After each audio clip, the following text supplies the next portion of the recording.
محترم حاضرین کرام، عزیز بھائیو، ابھی سورۃ الکہف 16 پارے کے دوسرے رکوع کی جن آیات کریمہ کی تلاوت کا شرف حاصل کیا گیا، ان کا ترجمہ ہے ثم اتبع سببا۔ پھر وہ سے مراد، جیسا کہ دوسرے رکوع کی ابتدا بادشاہ ذوالقرنین جو ایک عادل بادشاہ ہے ان کے ذکر سے شروع ہو چکی تھی، ایک سفر اس سے پہلے اس کا ذکر ہو چکا تھا، اسی کا تتمہ ہے اب دوسرے سفر، اس لیے ثم کا ذکر آیا ہے۔ ثم نے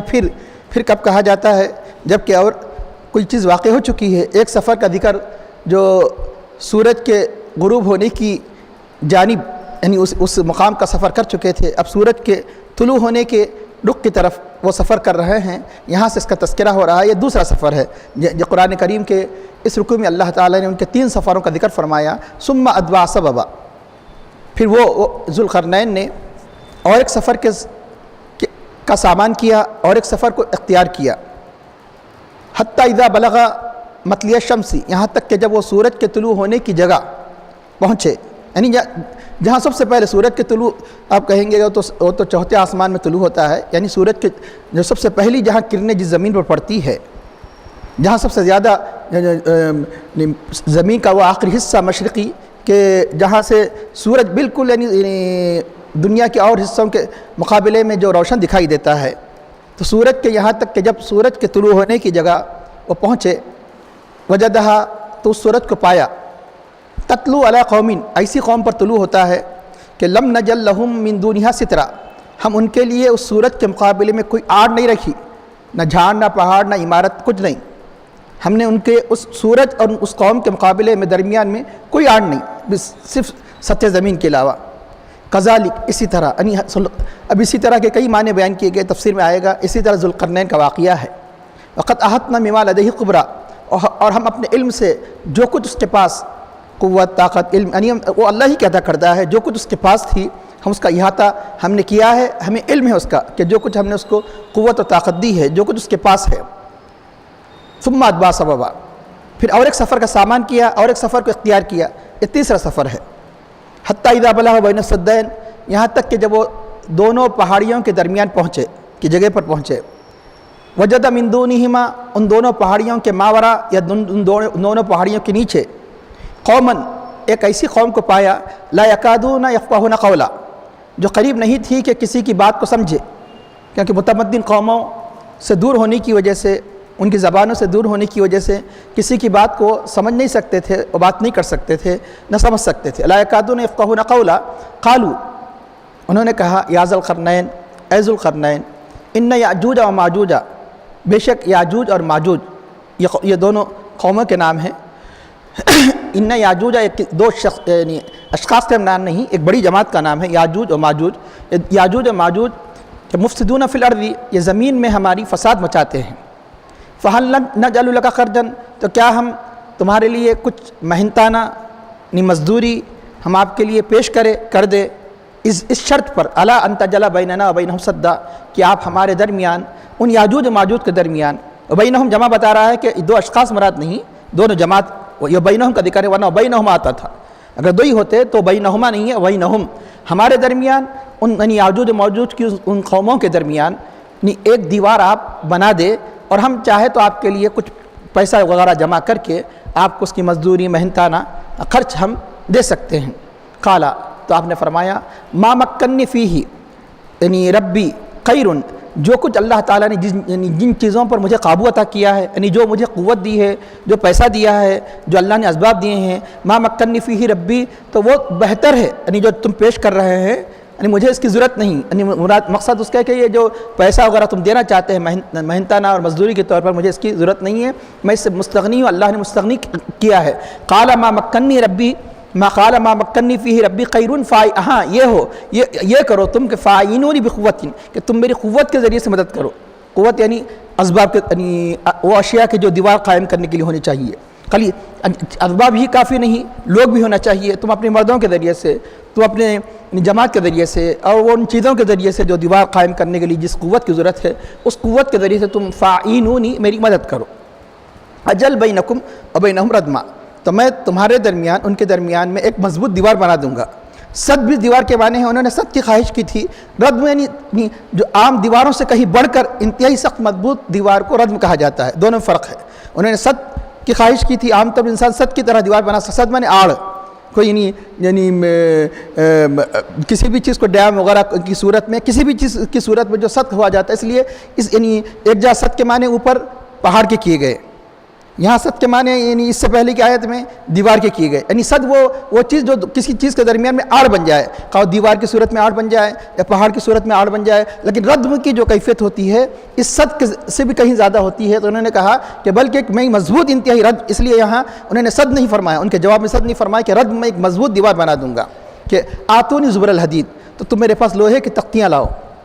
لوہے کے ٹکڑے لاؤ، زبر معنی تختیاں، ٹکڑے وغیرہ، ہاتھونی حتی اذا ساوا بین الصدفین، یہاں تک کہ ذوالقرنین نے جب ساوا میں نے برابر کر دینا، اسی سے اردو میں جو عربی کا لفظ ہے مساوی استعمال کیا جاتا ہے، برابر کرنا، مساوی، تو حتی اذا ساوا بین الصدفین، یہاں تک کہ ان دونوں پہاڑوں کے درمیان جو حصہ تھا جہاں سے یاجوج ماجوج آ کر حملہ کیا کرتے تھے، تو ان پہاڑوں کے درمیان کی فضا کو برابر کر دیا۔ کس سے برابر کر دیا؟ وہ جو دیوار سے جو تعمیر کی تھی، جو لوہے کی، فتح یا ساوا بین الصدفین قالا، تو اب ذوالقرنین نے کہا کہ اس میں پھونکو، یعنی جیسے لوہے کی پھکنی ڈال کر بھتہ لگا کر یعنی کسی چیز کو گرم کرتا ہے اور لوہے کو آگ کی طرح کرتا ہے، تو تم بھی اس میں آگ کی طرح پھونکو، یعنی اس میں دیواروں کے اندر یعنی وہ پھکنیاں جو بھی طریقہ تھا وہ لگا کر تم اس پوری دیوار کو گرم کر دو، یعنی اس لوہے کو گویا آگ بنا دو۔ تو قال انفقوا حتی اذا جعلہ نارا، یہاں تک کہ جب ذوالقرنین نے اس کو آگ بنا دیا، یعنی وہ لوہے کی دیوار آگ بن گئی، حتی اذا جعلہ نارا قالا، تو ذوالقرنین نے کہا آتونی، میرے پاس اب لاؤ، افریق علیہ قطرہ، کیا لاؤ کہ تانبا لاؤ، تو آتونی افریق علیہ قطرہ، میرے پاس پگھلا ہوا تانبا لاؤ کہ میں اس پر انڈیل دوں اس لوہے کی دیوار پر تاکہ اور مضبوط ہو جائے۔ افریق علیہ قطرہ، فما استطاعوا ان یظہروہ، تو اب وہ اس دیوار پر چڑھ نہیں سکے، ماضی کا صیغہ ہے، چڑھ نہیں سکیں گے، یہ دو بھی ہے کہ یقینی مطلب ہے کہ بتانے کے لیے کہ اگر ذوالقرنین وہاں رہ کر کچھ دن اگر حالات دیکھا ہے اور جب کہ وہ ایک مختلف مواقع پر آتے ہیں تو انہوں نے اپنے حقوں سے مشاہدہ کر لیا کہ وہ چڑھ نہیں سکے، یہ کہ چڑھ نہیں سکیں گے۔ فما استطاعوا ان یظہروہ، تو اس دیوار پر وہ ان یظہروہ چڑھ نہیں سکے، یعنی وہ یاجوج ماجوج جو فساد کیا کرتے تھے، وما استطاعوا لہ نقبا، نہ اس میں کوئی چھید لگا سکے، نہ اس میں کوئی سوراخ کر سکے، نہ ان کی اتنی طاقت ہوئی اس دیوار کو پر چڑھ کر یعنی اس قوم پر آ کر دوبارہ حملہ کرے جیسا کہ کیا کرتے تھے، یا ہے کہ اس کے اندر سوراخ، جیسے کہ چوروں کی عادت ہوتی ہے کہ جب کسی مکان میں اگر چڑھ نہیں سکتے ہیں تو کیا کرتے ہیں، سوراخ بنا کر اس گھر میں داخل ہو جاتے ہیں، نہ وہ سوراخ بنا کر اس میں داخل ہو سکے۔ قال ھذا رحمۃ من ربی، تو اب ذوالقرنین، اب یہ معمولی بات نہیں اتنی بڑی دیوار قائم ہو جانا، تو یہاں یعنی ذوالقرنین کیونکہ ایک نیک عادل بادشاہ ہے، انہوں نے اتنی بڑی یعنی کارنامہ انجام دینے کے بعد انہوں نے اس کو اپنی طرف منسوب نہیں کیا، جیسے کہ اللہ کے نیک بندوں کی عادت ہوتی ہے، یہ ساری کی ساری میری قوت کی وجہ سے نہیں، طاقت کی وجہ سے نہیں، یہ میرے رب کی رحمت کا نتیجہ ہے، یہ میرے رب کی رحمت کی وجہ سے ہے، یہ اتنا عظیم کام مجھ سے اللہ نے میرے ہاتھوں پر انجام دیا، ھذا رحمۃ من ربی، یہ میرے رب کی رحمت سے ہے۔ ہاں حتی اذا جاء وعد ربی، جب میرے رب کے وعدے کا وقت آئے گا، جو قیامت کی نشانیاں بتائی گئی، قیامت کا قریب وقت آ جائے گا، وجعلہ دکا، اللہ تعالیٰ اس دیوار کو پاش کر دے گا، اللہ تعالیٰ اس دیوار کو چکنا چور کر دے گا، یعنی یہ مضبوط دیوار ہے، یہ بتا دیا کہ کوئی دنیا کی کوئی طاقت اس کو پاش نہیں کرے گی، جب اللہ کا جو وعدہ ہے جب آئے گا تو یہ پاش ہو جائے گی قرب قیامت کے قریب، کہ جعلہ دکا وکان وعد ربی حقا، اور میرے رب کا وعدہ حق ہے، یہ ہو کر رہے گا۔ محترم حاضرین،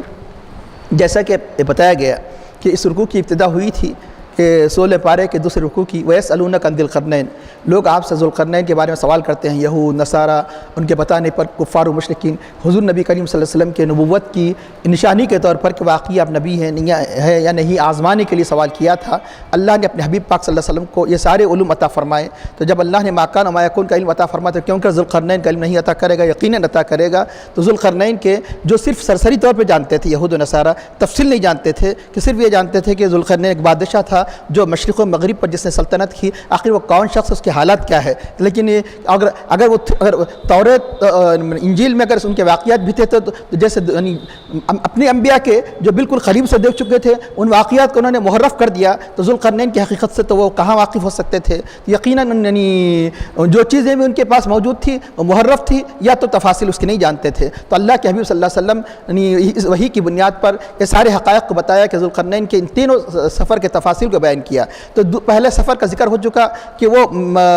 مغرب اقصی، یعنی جہاں پر مغرب کے بعد یعنی مغرب کا وہ حصہ، ویسٹ کا وہ حصہ، اس کے بعد اور جانے کی آگے گنجائش نہیں ہے، وہاں تک پہنچے. کسی بادشاہ کو وہاں تک پہنچنے کا موقع نہیں ملا. اور مشرق کا وہ حصے پر پہنچ رہے ہیں، اس کے بعد کوئی گنجائش نہیں کہ آگے انسان آگے سفر کر سکے، کوئی بادشاہ اس کے آگے مارچ کر سکے. یعنی وہ جہاں ساری کی ساری یعنی اس کے یعنی انسان کی سیاحت ختم ہو جاتی ہے، وہاں تک پہنچے. کہ اس کو یہ مغرب کے بعد مشرق کی طرف جا رہے ہیں. حتیٰ اذا بلغ مطلع الشمس، جہاں تک کہ جب سورج طلوع ہونے کی جگہ کا مطلب یہ ہے کہ جہاں سورج کی روشنی دکھائی دیتی ہے، سب سے پہلے جس زمین پر پڑتی ہے کہ ہم نے وہ سورج کو حضرت ذوالقرنین نے اس طرح پایا، ایسی قوم پر طلوع ہوتا پایا جس قوم کے درمیان اس سورج کے در ستر کے معنی آڑ، ستر کے معنی پردہ، کوئی پردہ نہیں. پردے کا مطلب یہ ہے کہ اس قوم کے یہاں کچھ خصوصی معنی کے در اشارہ کرنے کے لیے قرآن کہہ رہا ہے. ورنہ جب سورج طلوع ہوتا ہے ہم باہر نکلتے ہیں کوئی پردہ ہوتا ہے، ہمارے سورج سے پہ طلوع ہوتا ہے، یعنی بتانے کا مقصد ایک تھوڑا تو پردہ ہے نا کہ یعنی بہت سے لوگ جب سورج طلوع ہوتا ہے تو یا تو گھر وغیرہ وغیرہ یہ ہوتا ہے عمومی طور پر. لیکن یہ قوم ایسی تھی کہ پوری کی پوری قوم پر کوئی ایسا پردہ نہیں تھا، آڑ نہیں تھا. بتایا گیا کہ کوئی پہاڑ نہیں تھا. اب بولیں گے پہاڑ میں تو انسان نہیں رہتا، پہاڑ کی چھاؤں تو رہتی ہے نا، پہاڑ کی چھاؤں بھی انہیں نصیب نہیں تھی. پہاڑ رہے گا تو اس کی چھاؤں رہے گی. یہاں تک کہ کوئی بلڈنگ نہیں اور کوئی درخت نہیں، نہ کوئی درخت کی چھاؤں، نہ درخت، نہ بلڈنگ، کچھ نہیں، بلکہ ڈائریکٹ ان کے جسموں پر وہ سورج طلوع ہوتا تھا. آپ کہیں گے سورج کی جو تپش وہ بھی جب کہ سب یعنی وہ مطلع شمس ہے، وہاں کی روشنی بھی زیادہ ہوگی، وہاں کی سختی بھی زیادہ ہوگی. پھر کیسے یعنی وہ زندہ رہتے تھے کہ اللہ تعالیٰ ہی ان کی حالت کو بہتر جانتا ہے کہ اللہ تعالیٰ خود ان کے جسموں کو یا تو یہ وجہ ہے ایسے بنا دیا تھا جیسے جانور کوئی لباس تھوڑی پہنتے ہیں، جانور جیسے سورج میں رہ سکتے ہیں زندہ، تو اللہ نے اس کے اعتبار سے، وہاں کے مقام کے اعتبار سے ان کو جسموں کو بھی ایسا بنا دیا تھا کہ سورج کی تپش کو برداشت کر سکتے تھے. اب رہا یہ کہ تفاسیر میں یہ بھی آیا ہے کہ کس طرح وہ سورج جب نکلتا تو برداشت کرتے تھے جبکہ سورج ان کے درمیان آڑ نہیں تھا. بتایا گیا کہ بعض لوگ یعنی سمندر میں یعنی داخل ہو کر یعنی اپنی سورج کی تپش کو محفوظ کرتے تھے، جب وہ برداشت کے قابل ہو جاتا یعنی تو اس وقت سمندر سے نکلتے تھے. یہ بھی بتایا گیا کہ عمارت تو نہیں تھی ضرور، لیکن یہ کہ کچھ زمین کے اندر سرنگیں تھے، ان سرنگوں میں جا کر وہ اپنی یعنی حفاظت مدافعت کیا کرتے تھے. یہ دونوں صورتیں، تیسری صورت بھی ممکن ہے. دو صورتیں تو کسی صورت میں ہے، یا تو زمین کے سرنگوں میں پناہ لیا کرتے تھے یا پانی میں داخل ہو کر نہیں. مطلب ہے کہ جیسے بہت سے جانور جب سخت گرمی ہو جاتی ہے تو یہاں تک کہ شیر بھی پانی تلاش کرتا ہے تو پانی کے اندر گھس جاتا ہے تاکہ مطلب ہے کہ تھوڑی سکون مل جائے. تو ہو سکتا ہے کہ پانی کے درمیان یا ایک تیسری بات یہ بھی ہو سکتی ہے کہ ان کے جسموں کے اندر یہ کیفیت تھی کہ سورج کو برداشت کر سکے. تو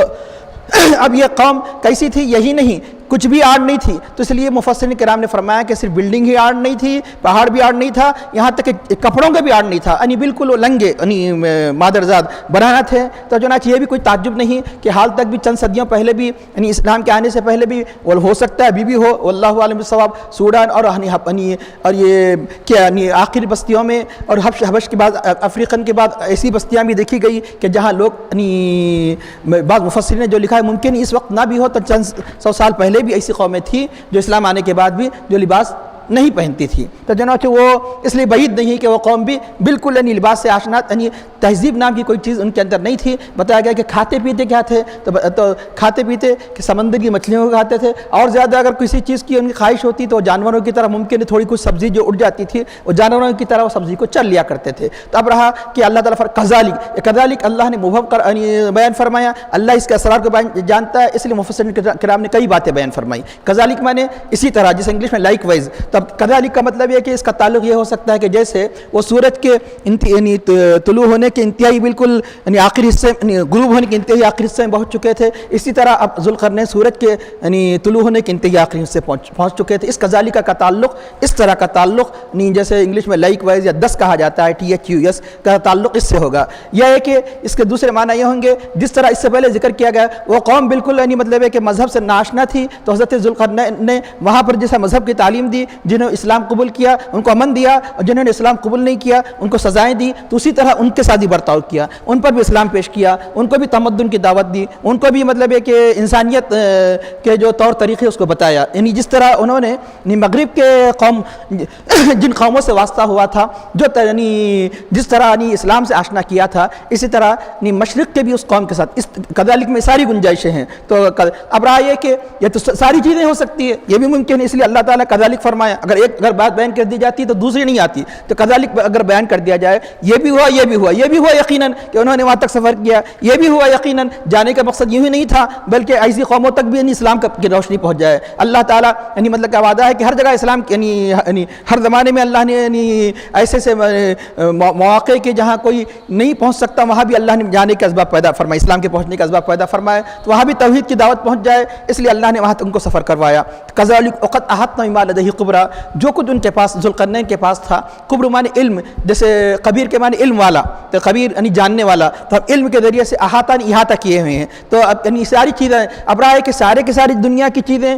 سارے بادشاہ، سارے انسانوں کا تو احاطہ اللہ ہی کیا ہوا ہے. پھر خاص طور پر کیوں فرمایا؟ جو اس کے پاس علم تھا، جو ذوالقرنین کے پاس ذوالقرنین کے پاس جو فہم تھی، ذوالقرنین کے پاس جو اسباب تھے، ذوالقرنین کے پاس جو قوت تھی، ایسی قوت ہم نے دوسرے بادشاہوں کو نہیں دی. دوسرے بادشاہوں کو دیتی تو تاریخ میں یہ لکھا جاتا ذوالقرنین کے بعد اگر کسی نے سفر کیا تو فلاں بادشاہ نے کیا ذوالقرنین کے مقابلے میں. جبکہ بات متعین ہے کہ دنیا کے سب سے یعنی جنہوں نے مشرق و مغرب کی سلطنت کی تھی ان مسلمان بادشاہوں میں ایک حضرت سلیمان علیہ السلام، دوسرا ذوالقرنین. سلیمان علیہ السلام نبی ہے، ذوالقرنین اللہ کے ولی اور نیک عادل بادشاہ ہے. تو یقیناً اس لیے اللہ تعالیٰ خصوصی سے فرما رہا ہے کہ جو طاقت ہمیں دی، جو ہم نے قوت دی، جو فہم دیا، وہ ہم ہی جانتے ہیں. بما لدیہ خبرا ثم اتبع سببا. یہ سب کیسے ہوا؟ یہ ہو سکتا ہے یہ خیال آئے اتنا کیسا انہوں نے سفر کیا، ایسی کیسی طاقت مل گئی. تو جب اللہ تعالیٰ جب ایسی قوت جو کچھ ان کے پاس ہم جانتے ہیں کہ مطلب خصوصی ایسی قوت دی گئی تھی، یہی نہیں بلکہ کرامت، کہ یہ سارے واقعہ سے پتہ چلتا ہے کہ بہت سی باتیں تو کرامت کے بغیر نہیں ہو سکتی. اب جو دیوار کی تعمیر آپ سنیں گے